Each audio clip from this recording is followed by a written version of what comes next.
عندما جهر رسول الله صلى الله عليه وسلم بدعوته وصارح قومه بضلال ما ورثوه عن آبائهم وأجدادهم، انفجرت مكة بمشاعر الغضب وماجت بالغرابة والاستنكار.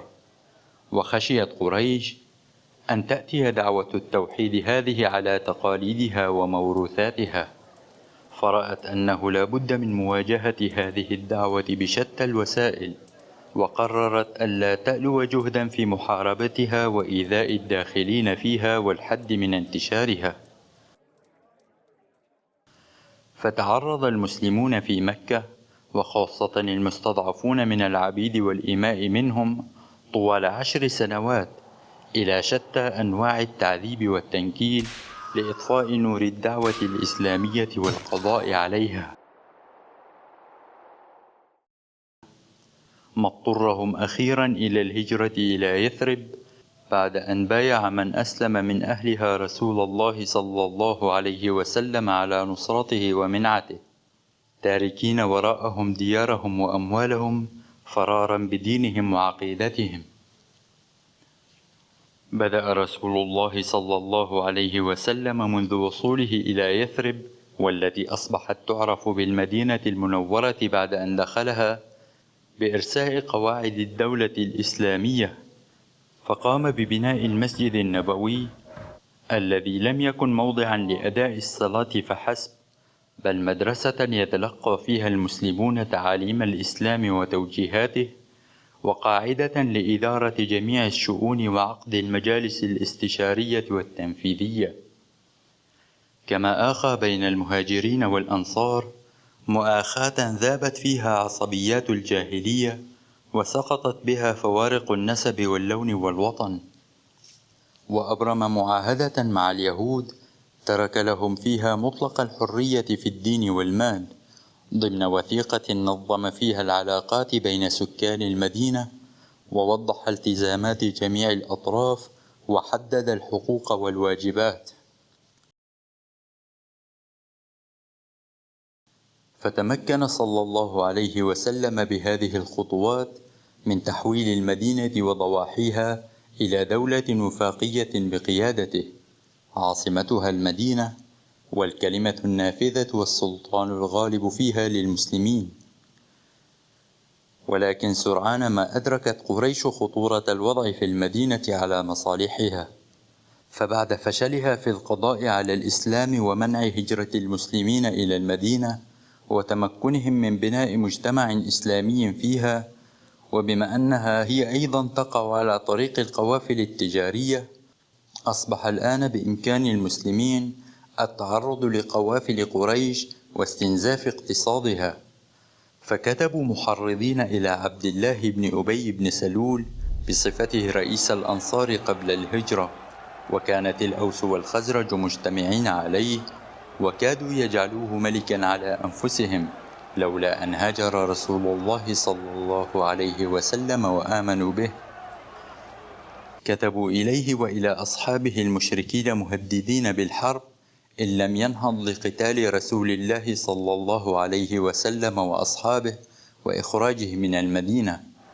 فقام عبد الله بن أبي ليمتثل لأوامر إخوانه المشركين من أهل مكة، فهو أيضا كان يحقد على النبي صلى الله عليه وسلم لما يراه أنه استلبه ملكه، فاجتمع ومن معه من عبدة الأوثان لقتال رسول الله صلى الله عليه وسلم في محاولة منه للسيطرة على مقاليد الأمور في المدينة. فلما بلغ ذلك النبي صلى الله عليه وسلم لقيهم فخاطبهم وحذرهم مغبة الانقياد لأهواء قريش والانزلاق إلى حرب أهلية. فلما سمعوا ذلك منه تفرقوا، وامتنع عبد الله بن أبي عن إرادة القتال عند ذلك لما رأى خورا في أصحابه. كما أخذت قريش أيضا ترسل بالتهديدات إلى المسلمين بين الحين والآخر، وتتوعدهم بالهجوم عليهم وإبادتهم في عقر دارهم، فأصبح المسلمون غاية في الحذر، فلا يبيتون إلا بالسلاح ولا يصبحون إلا به. وفي هذه الظروف الخطيرة التي باتت تهدد كيان المسلمين في المدينة، والتي تنبئ بأن قريشا لن يمتنعوا عن غطرستهم بحال، أنزل الله تعالى الإذن بالقتال ضمن آيات أرشدتهم إلى أن هذا الإذن إنما هو لإزاحة الباطل وإقامة شعائر الله. وبذلك انتقل الموقف بين النبي صلى الله عليه وسلم وبين مشركي قريش إلى الجانب العسكري، بعد أن كان دعويا يتخذ من العرض السلمي أسلوبا له. فأعلنت الحرب على قريش ورجالاتها منذ تلك اللحظة.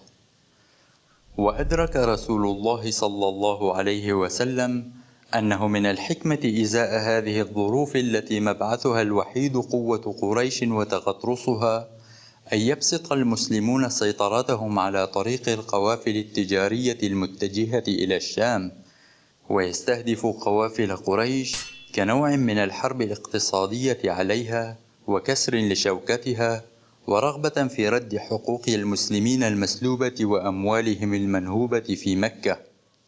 فأخذ يعقد معاهدات الحلف أو عدم الاعتداء مع القبائل التي كانت مجاورة لهذا الطريق أو كانت تقطن بين هذا الطريق وبين المدينة، كما أخذ يرسل السرايا ويقود الغزوات لاستكشاف الطريق المحيطة بالمدينة والمسالك المؤدية إلى مكة، ومتابعة تحركات قريش ونشاطاتها، وإشعار مشركي المدينة وأعراب البادية الضاربين حولها بأن المسلمين أصبحوا أقوياء، وأنهم تخلصوا من ضعفهم القديم.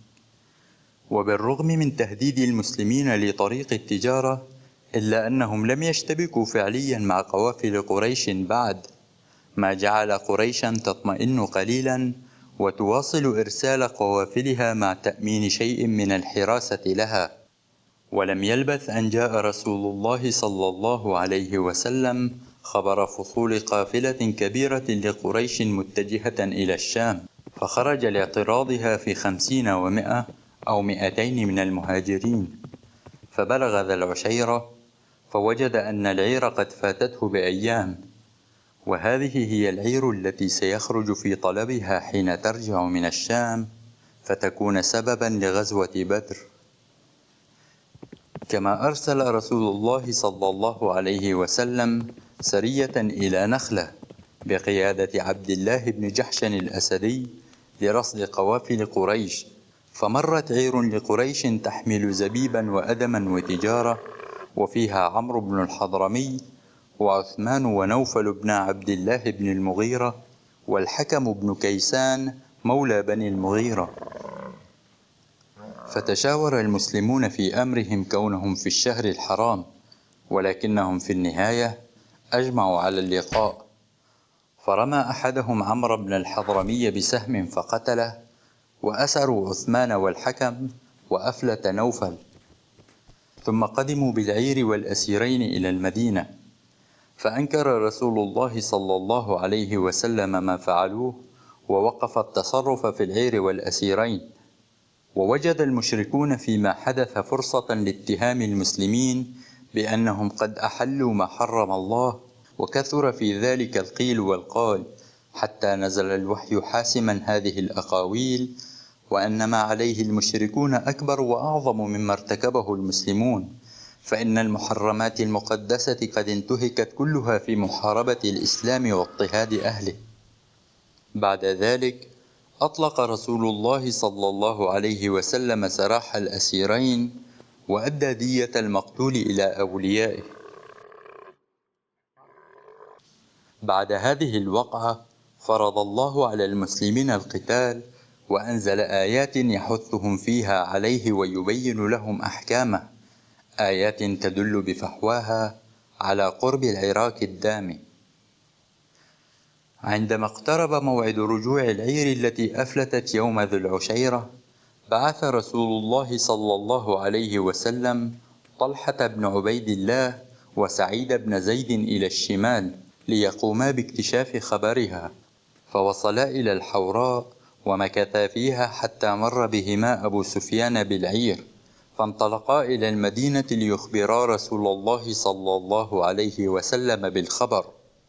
كانت العير مركبة من ثروات طائلة لأهل مكة، 1000 بعير موقرة بالأموال لا تقل عن 50,000 دينار ذهبي، ولم يكن معها من الحرس إلا نحو 40 رجلا. إنها فرصة ذهبية لعسكر المدينة، وضربة اقتصادية قاصمة للمشركين إن فقدوا هذه الثروة الطائلة. فانتدب رسول الله صلى الله عليه وسلم أصحابه، ولم يعزم على أحد بالخروج، وتعجل للخروج بمن كان مستعدا لئلا تفوتهم القافلة. فخرج ومعه 319 رجلا، خرجوا على عجل ولم يتخذوا أهبتهم كاملة، فلم يكن معهم إلا فرسان، فرس للزبير بن العوام وفرس للمقداد بن الأسود الكندي، وكان معهم 70 بعيرا يعتقبونها. واستخلف على المدينة وعلى الصلاة ابن أم مكتوم، ودفع لواء القيادة العامة إلى مصعب بن عمير القرشي العبدري، وقسم جيشه إلى كتيبتين: كتيبة المهاجرين وأعطى علمها علي بن أبي طالب، وكتيبة الأنصار وأعطى علمها سعد بن معاذ، وجعل على قيادة الميمنة الزبير بن العوام، وعلى الميسرة المقداد بن الأسود، وكانا هما الفارسين الوحيدين في الجيش، وجعل على الساقة قيس بن أبي صعصعة. وظلت القيادة العامة في يده صلى الله عليه وسلم كقائد أعلى للجيش. سار صلى الله عليه وسلم بهذا الجيش غير المتأهب، فخرج من نقب المدينة ومضى على الطريق الرئيسي المؤدي إلى مكة.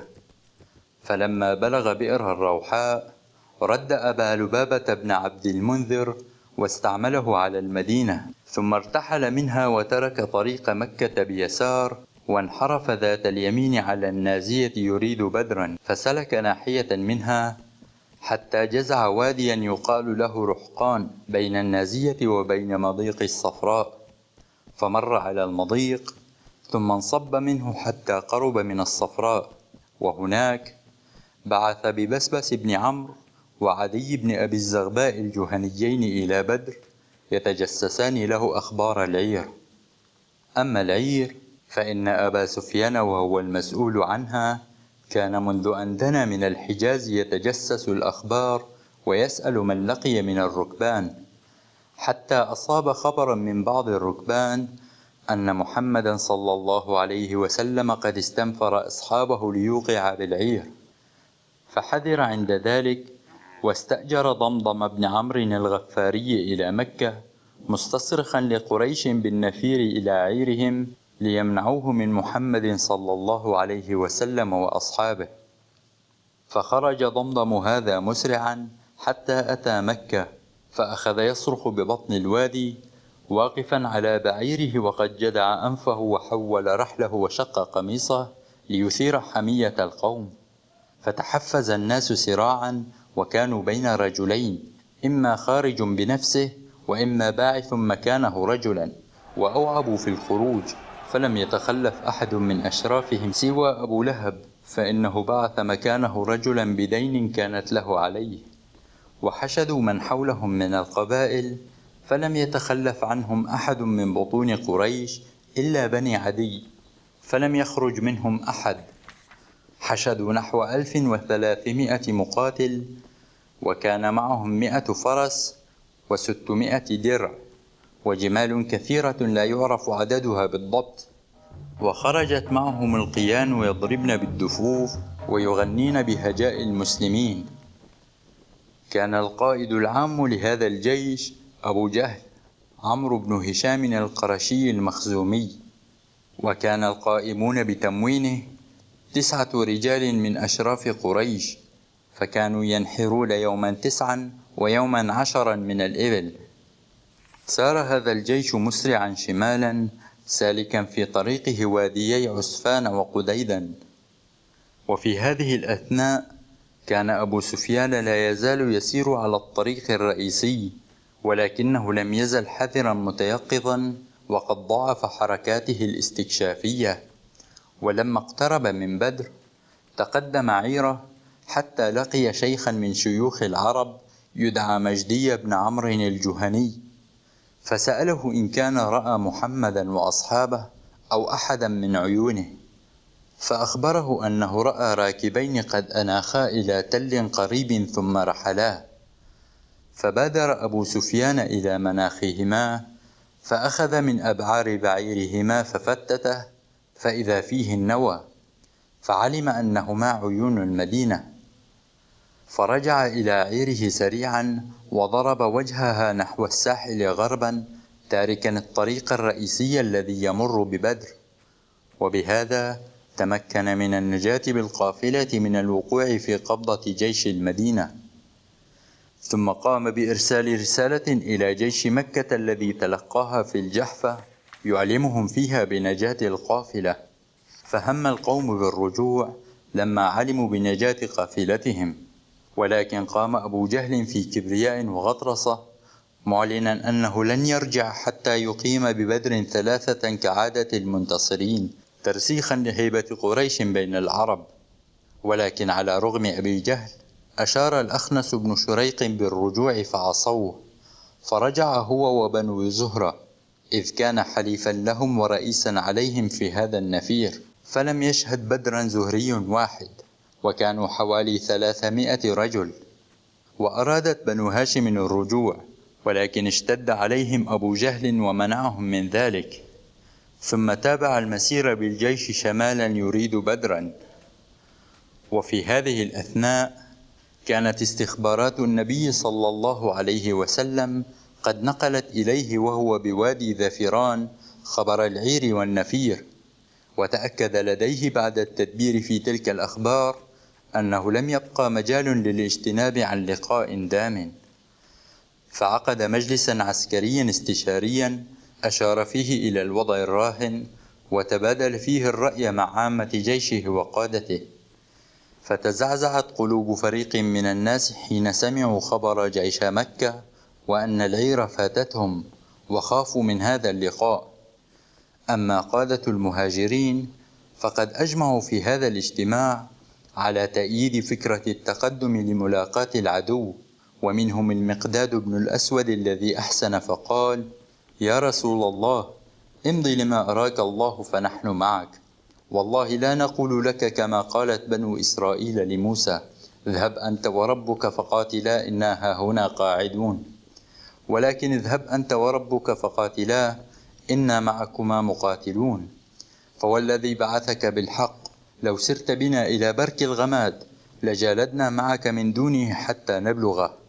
فسر رسول الله صلى الله عليه وسلم لذلك، ولكن هؤلاء القادة من المهاجرين وهم أقلية في الجيش، فأحب أن يعرف رأي قادة الأنصار لأنهم كانوا يمثلون أغلبية الجيش، ولأن ثقل المعركة سيدور على كواهلهم، فقال: أشيروا علي أيها الناس. ففطن إلى ذلك قائد الأنصار وحامل لوائهم سعد بن معاذ، فقال: والله لكأنك تريدنا يا رسول الله. قال صلى الله عليه وسلم: أجل. فقال سعد: لقد آمنا بك وصدقناك، وشهدنا أن ما جئت به هو الحق، وأعطيناك على ذلك عهودنا ومواثيقنا على السمع والطاعة، فامض يا رسول الله لما أردت، فوالذي بعثك بالحق لو استعرضت بنا هذا البحر فخضته لخضناه معك، ما تخلف منا رجل واحد، وما نكره أن تلقى بنا عدونا غدا، إنا لصبر في الحرب صدق عند اللقاء، ولعل الله يريك منا ما تقر به عينك، فسر على بركة الله. فسر رسول الله صلى الله عليه وسلم بقول سعد وقال: سيروا وأبشروا، فإن الله تعالى قد وعدني إحدى الطائفتين، والله لكأني أنظر إلى مصارع القوم. فارتحل صلى الله عليه وسلم بالجيش من ذفران، فسلك ثنايا الأصافر، ثم انحط منها إلى الدبة، وترك الحنان بيمين وهو كثيب عظيم الأصل، ثم نزل قريبا من بدر، وهناك قام بنفسه بعملية الاستكشاف مع رفيقه في الغار أبو بكر الصديق، وبينما هما يتجولان وقفا على شيخ من العرب يقال له سفيان الضمري الكناني، فسأله عن قريش وعن محمد وأصحابه وما بلغه عنهم. فقال الشيخ: لا أخبركما حتى تخبراني ممن أنتما. فقال له رسول الله صلى الله عليه وسلم: إذا أخبرتنا أخبرناك. قال: أذاك بذاك؟ قال: نعم. فقال الشيخ: فإنه بلغني أن محمدا وأصحابه قد خرجوا يوم كذا وكذا، فإن كان صدق الذي أخبرني فهم اليوم بمكان كذا وكذا، للمكان الذي فيه رسول الله صلى الله عليه وسلم. وبلغني أن قريشا خرجوا يوم كذا وكذا، فإن كان الذي أخبرني صدقني فهم اليوم بمكان كذا وكذا، للمكان الذي فيه قريش. فلما فرغ من خبره قال: ممن أنتما؟ فقال صلى الله عليه وسلم: نحن من ماء. وانصرف عنه والشيخ يتفوه: ما من ماء؟ أمن ماء العراق؟ وفي مساء ذلك اليوم بعث صلى الله عليه وسلم علي بن أبي طالب والزبير بن العوام وسعد بن أبي وقاص في نفر من أصحابه إلى ماء بدر يلتمسون الخبر له، فوجدوا غلامين لقريش يستسقيان للجيش، فألقوا القبض عليهما وجاءوا بهما إلى رسول الله صلى الله عليه وسلم وهو في الصلاة، فاستجوبهما القوم فقالا: نحن سقاة قريش بعثونا لنسقيهم من الماء. فكره القوم خبرهما ورجوا أن يكونا لأبي سفيان، إذ لا يزال في نفوسهم بقايا أمل في الاستيلاء على القافلة، فضربوهما. فلما أذلقوهما اضطر الغلامان أن يقولا أنهما لأبي سفيان، فتركوهما. ولما فرغ رسول الله صلى الله عليه وسلم من الصلاة قال لهم: إذا صدقاكم ضربتهما، وإذا كذباكم تركتهما. صدقا والله إنهما لقريش. ثم خاطب الغلامين قائلا: أخبراني عن قريش. قالا: هم وراء هذا الكثيب الذي ترى بالعدوة القصوى. فقال: كم القوم؟ قالا: كثير. قال: ما عدتهم؟ قالا: لا ندري. قال: كم ينحرون كل يوم؟ قالوا: يوما 9 ويوما 10. فقال لأصحابه: القوم بين 900 إلى 1000. ثم قال لهما: فمن فيهم من أشراف قريش؟ فأخذ الغلامان يعدان من جاء من أشراف قريش، فالتفت إلى أصحابه فقال: هذه مكة قد ألقت إليكم أفلاذ كبدها. ثم تحرك رسول الله صلى الله عليه وسلم بجيشه ليسبق المشركين إلى ماء بدر ويحول بينهم وبين الاستيلاء عليه، فنزل عشاء أدنى ماء من مياه بدر. فجاء الحباب بن المنذر فقال: يا رسول الله، أرأيت هذا المنزل؟ أمنزلا أنزلكه الله ليس لنا أن نتقدم عنه ولا نتأخر عنه، أم هو الرأي والحرب والمكيدة؟ قال: بل هو الرأي والحرب والمكيدة. فقال: يا رسول الله، فإن هذا ليس بمنزل، فانهض يا رسول الله بالناس حتى تأتي أدنى ماء من القوم فننزله، ونغور ما وراءه من القلب، ثم نبني عليه حوضا فنملأه ماء، ثم نقاتل القوم فنشرب ولا يشربون. فقال رسول الله صلى الله عليه وسلم: لقد أشرت بالرأي. فنهض بالجيش فسار حتى أتى أقرب ماء من جيش مكة، فنزل عليه، ثم أمر بالقلب فغورت، وبنى حوضا على القليب الذي نزل عليه فملئ ماء. وبعد أن تم نزول المسلمين على الماء، اقترح سعد بن معاذ على النبي صلى الله عليه وسلم اقتراحا فقال: يا نبي الله، ألا نبني لك عريشا تكون فيه وندع عندك ركائبك ثم نلقى عدونا؟ فإن أعزنا الله وأظهرنا على عدونا كان ذلك ما أحببنا، وإن كانت الأخرى جلست على ركائبك فلحقت بمن وراءنا من قومنا، فقد تخلف عنك أقوام يا نبي الله ما نحن بأشد لك حبا منهم، ولو ظنوا أنك تلقى حربا ما تخلفوا عنك، يمنعك الله بهم ويناصحونك ويجاهدون معك. فأثنى عليه صلى الله عليه وسلم ودعا له بخير. وبنى المسلمون العريش على تل مرتفع في الشمال الشرقي لميدان القتال يشرف على ساحة المعركة، كما تم انتخاب فرقة من شباب الأنصار بقيادة سعد بن معاذ يحرسون رسول الله صلى الله عليه وسلم حول مقر قيادته. وقام صلى الله عليه وسلم بتعبئة جيشه، ومشى في موضع المعركة وجعل يشير بيده قائلا: هذا مصرع فلان، وهذا مصرع فلان غدا إن شاء الله. فما من أحد عده إلا مات في المعركة بالموضع الذي أشار إليه. ثم بات رسول الله صلى الله عليه وسلم يصلي إلى جذع شجرة هناك، وبات المسلمون ليلتهم وقد غمرت الثقة والطمأنينة قلوبهم. وأنزل الله تعالى في تلك الليلة مطرا كان على المسلمين خفيفا أطفأ الغبار ولبد الأرض وطيب أنفسهم وثبت أقدامهم، وكان على المشركين وابلا شديدا منعهم من التقدم. وفي صباح اليوم التالي ارتحلت قريش من معسكرها وأقبلت تنصب من العقنقل إلى الوادي، فقال رسول الله صلى الله عليه وسلم عندما رآهم: اللهم هذه قريش قد أقبلت بخيلائها وفخرها تحادك وتكذب رسولك، اللهم فنصرك الذي وعدتني، اللهم أحنهم الغداة.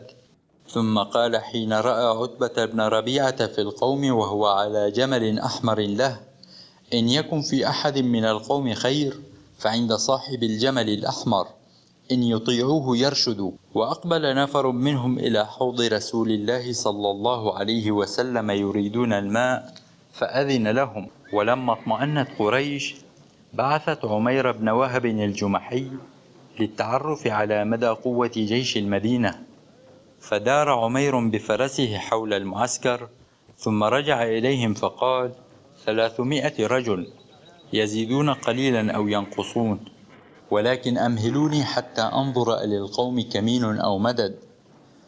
فضرب في الوادي حتى أبعد فلم ير شيئا، فرجع إليهم فقال: ما وجدت شيئا، ولكني قد رأيت يا معشر قريش البلايا تحمل المنايا، نواضح يثرب تحمل الموت الناقع، قوم ليس معهم منعة ولا ملجأ إلا سيوفهم، والله ما أرى أن يقتل رجل منهم حتى يقتل رجلا منكم، فإذا أصابوا منكم أعدادهم فما خير العيش بعد ذلك، فروا رأيكم. وحينئذ قامت معارضة أخرى ضد أبي جهل المصمم على القتال تدعو إلى العودة بالجيش. فقد مشى حكيم بن حزام في الناس فأتى عتبة بن ربيعة فقال له: يا أبا الوليد، إنك كبير قريش وسيدها والمطاع فيها، فهل لك إلى خير تذكر به لآخر الدهر؟ قال عتبة: وما ذاك يا حكيم؟ قال: ترجع بالناس وتحمل أمر حليفك عمرو بن الحضرمي. قال: قد فعلت، أنت ضامن علي بذلك، إنما هو حليفي فعلي عقله وما أصيب من ماله، فأت ابن الحنظلية فإني لا أخشى أن يشجر أمر الناس غيره. ثم قام عتبة خطيبا في الناس فقال: يا معشر قريش، إنكم والله ما تصنعون بأن تقتلوا محمدا وأصحابه شيئا، والله لئن أصبتموه لا يزال الرجل ينظر إلى الرجل يكره النظر إليه، قتل ابن عمه أو ابن خاله أو رجلا من عشيرته، فارجعوا وخلوا بين محمد وسائر العرب، فإن أصابوه فذلك الذي أردتم، وإن كان غير ذلك ألفاكم ولم تعرضوا منه ما تريدون. وانطلق حكيم بن حزام إلى أبي جهل فوجده قد نثل درعا له فهو يهيئها، فقال له: يا أبا الحكم، إن عتبة أرسلني بكذا وكذا. فقال أبو جهل: انتفخ والله سحره حين رأى محمدا وأصحابه، كلا، والله لا نرجع حتى يحكم الله بيننا وبين محمد. وما بعتبة ما قال، ولكنه رأى محمدا وأصحابه أكلة جزور وفيهم ابنه فتخوفكم عليه. ثم بعث إثر هذا الحوار إلى عامر بن الحضرمي أخو عمرو المقتول في سرية نخلة، فقال له: هذا حليفك يريد أن يرجع بالناس، وقد رأيت ثأرك بعينك، فقم فانشد خفرتك ومقتل أخيك. فقام عامر يصرخ: وعمراه وعمراه. فحمي القوم عندئذ وحقب أمرهم، واستوثقوا على ما هم عليه من الشر. وأفسد أبو جهل على الناس الرأي الذي دعاهم إليه عتبة. ولما بلغ عتبة قول أبي جهل فيه قال: سيعلم مصف رأسه من انتفخ سحره، أنا أم هو. أما رسول الله صلى الله عليه وسلم فقد قام بصف أصحابه كصفوف الصلاة، وعبأها وعرضها، فقدم المتأخر من الجنود وأخر المتقدم منهم، فأصبحت الصفوف متراصة، وأمرهم ألا يهاجموا حتى يتلقوا منه الأمر بذلك.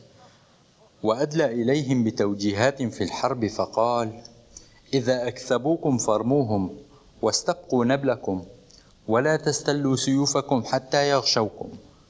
ثم رجع إلى العريش ومعه أبو بكر، وقام سعد بن معاذ ومعه رجال من الأنصار يحرسون رسول الله صلى الله عليه وسلم خوفا من أن يدهمه أحد من المشركين.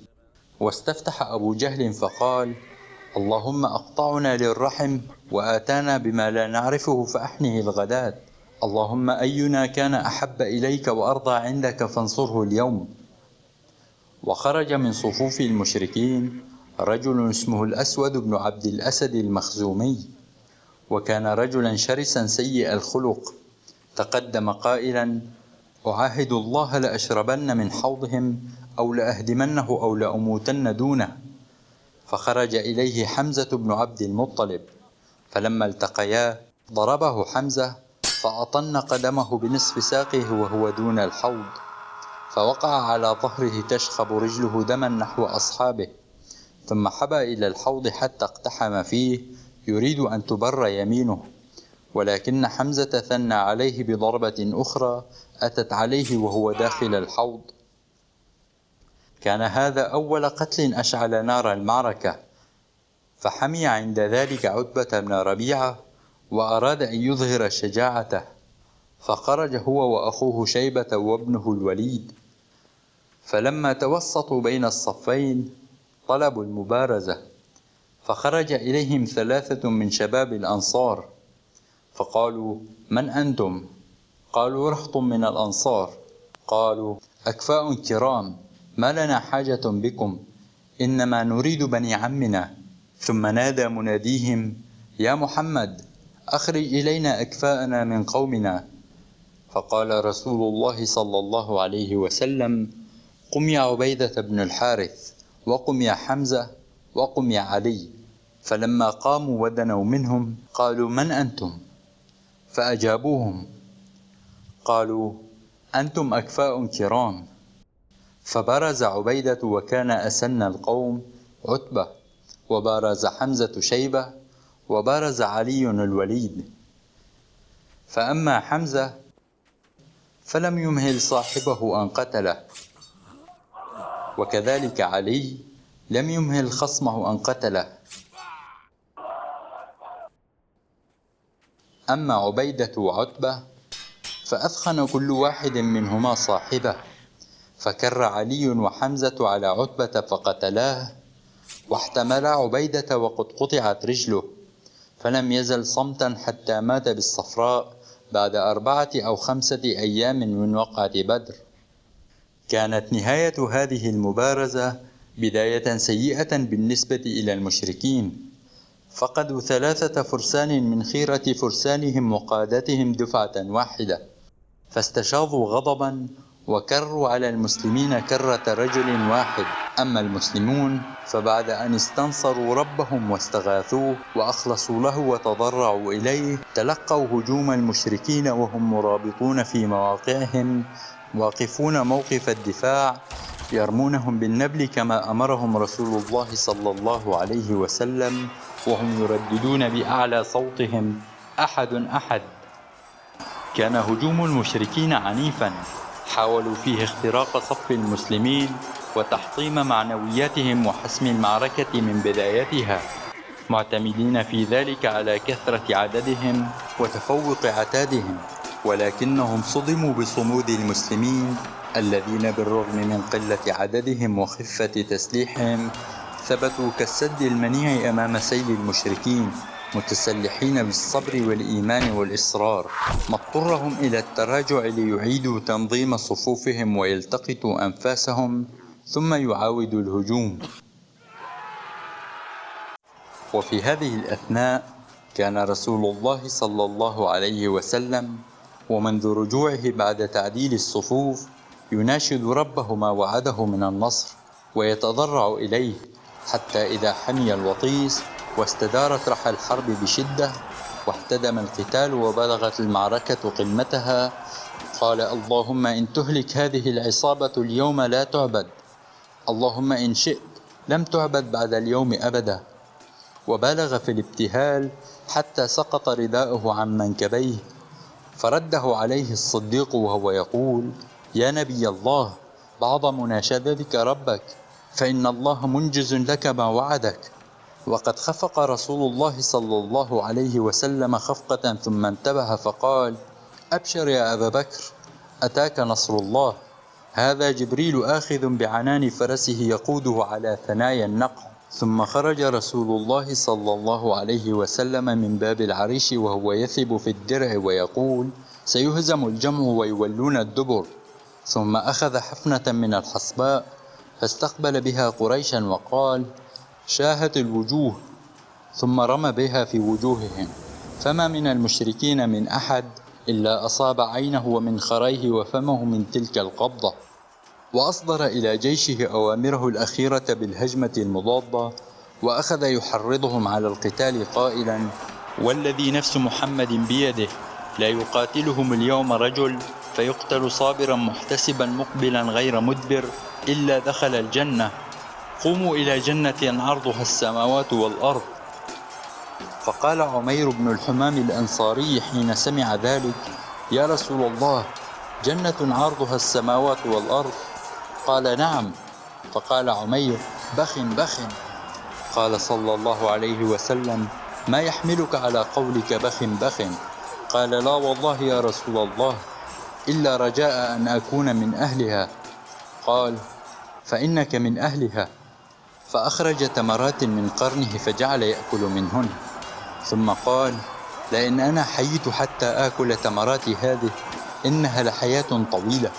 فرمى بما كان معه من التمر وانطلق يقاتل القوم وهو ينشد: ركضا إلى الله بغير زاد إلا التقى وعمل المعاد، والصبر في الله على الجهاد، وكل زاد عرضة للنفاد، غير التقى والبر والرشاد. فقاتل حتى قتل رضي الله عنه. وقد أثر عمير في المسلمين بقوله وفعله، وذلك بتحريضه لهم على البذل والتضحية بالنفس والإقدام على الشهادة في سبيل الله عز وجل. فانطلق الصحابة رضوان الله عليهم ليضربوا أروع الأمثلة في البطولة والاستشهاد، وليثبتوا في هذه المعركة صدق إيمانهم وحسن إسلامهم وعظيم بذلهم وتضحياتهم ويقينهم بما أعد الله لهم في الجنة.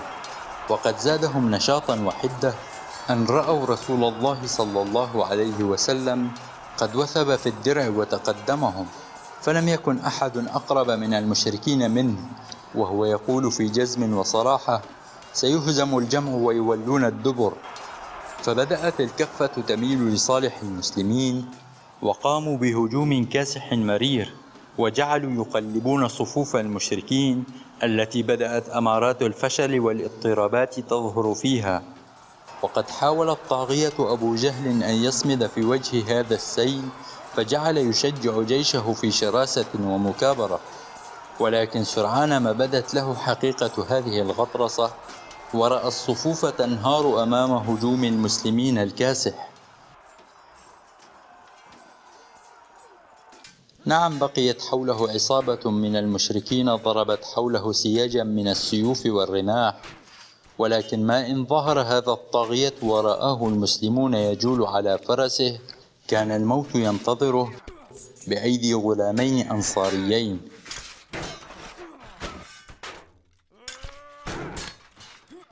اقترب معاذ بن عمرو بن الجموح ومعوذ بن عفراء من القوم وأبو جهل في مثل الحرجة، وهم يقولون: أبو الحكم لا يخلص إليه. فلما سمعها معاذ جعلها من شأنه، فانطلق نحوه واخترق المشركين المدافعين عنه، فلما وصل إليه ضربه ضربة أطن قدمه بنصف ساقه فسقط عن فرسه. ولما رأى عكرمة بن أبي جهل ما حدث لأبيه ضرب معاذا على عاتقه فطرح يده فتعلقت بجلدة من جنبه، وتمكن معاذ من متابعة القتال والنجاة من القوم رغم ذلك. ثم انقض معوذ بن عفراء على أبي جهل وهو على الأرض فضربه فأثبته. ولما رأى المشركون سقوط قائدهم أبو جهل انهارت معنوياتهم وأيقنوا الهزيمة، ففروا من ساحة بدر بصورة غير منظمة وتبعثروا في الوديان والشعاب، واتجهوا صوب مكة مذعورين تاركين وراءهم في أرض المعركة غنائم كثيرة. فانطلقت طائفة من المسلمين في آثارهم يطاردون ويقتلون ويأسرون، وأكبت طائفة على المغنم يحوزونه ويجمعونه، وأحدقت طائفة برسول الله صلى الله عليه وسلم لئلا يصيب العدو منه غرة. بعد انتهاء المعركة قال رسول الله صلى الله عليه وسلم: من ينظر ما صنع أبو جهل؟ فتفرق الناس في طلبه، فوجده عبد الله بن مسعود وبه رمق، فقال له: هل أخزاك الله يا عدو الله؟ فقال أبو جهل في غطرسة رغم ما هو فيه: وبما أخزاني؟ أعمد من رجل قتلتموه، فلو غير أكار قتلني لمن الدائرة اليوم؟ قال ابن مسعود: لله ورسوله. ثم وضع رجله عليه ليقتله، فقال له أبو جهل: لقد ارتقيت مرتقا صعبا يا رويعي الغنم. فأجهز عليه ابن مسعود، ثم انطلق إلى رسول الله صلى الله عليه وسلم فأخبره الخبر، فقال صلى الله عليه وسلم: الله أكبر، والحمد لله الذي صدقني وعده ونصر عبده وهزم الأحزاب وحده، انطلق أرنيه.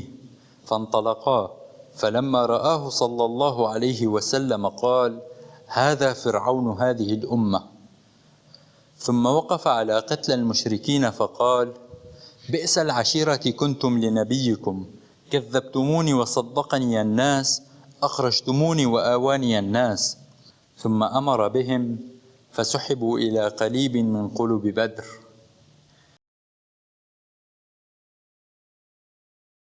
انتهت معركة بدر بانتصار ساحق للمسلمين رغم قلة عددهم، فقد استشهد من المسلمين 14 رجلا فقط، 6 من المهاجرين و8 من الأنصار، بينما قتل من المشركين 70 وأسر منهم 70، أغلبهم من القادة والزعماء والصناديد. قويت شوكة المسلمين بعد هذه المعركة، وذاع صيتهم وأصبحوا مرهوبين بين قبائل الجزيرة العربية كلها، وتعززت مكانة رسول الله صلى الله عليه وسلم في المدينة، وارتفع نجم الإسلام فيها، فدخل خلق كثير من أهلها في الإسلام. وحينئذ لم يعد المتشككون في الدعوة الجديدة والمشركون في المدينة يجرؤون على إظهار كفرهم وعداوتهم للإسلام، لذا دخلوا في الإسلام ظاهرا، وعلى رأسهم عبد الله بن أبي بن سلول. أما قريش فكانت خسارتها فادحة، إذ أنها خسرت معظم زعمائها الذين كانوا من أشد القرشيين شجاعة وقوة وبأسا، كأبي جهل وعتبة بن ربيعة وأمية بن خلف وغيرهم. أضف إلى ذلك أن إحدى رحلتيها التجاريتين ستنقطع، وستكون هناك مأساة اقتصادية حقيقية لمشركي مكة.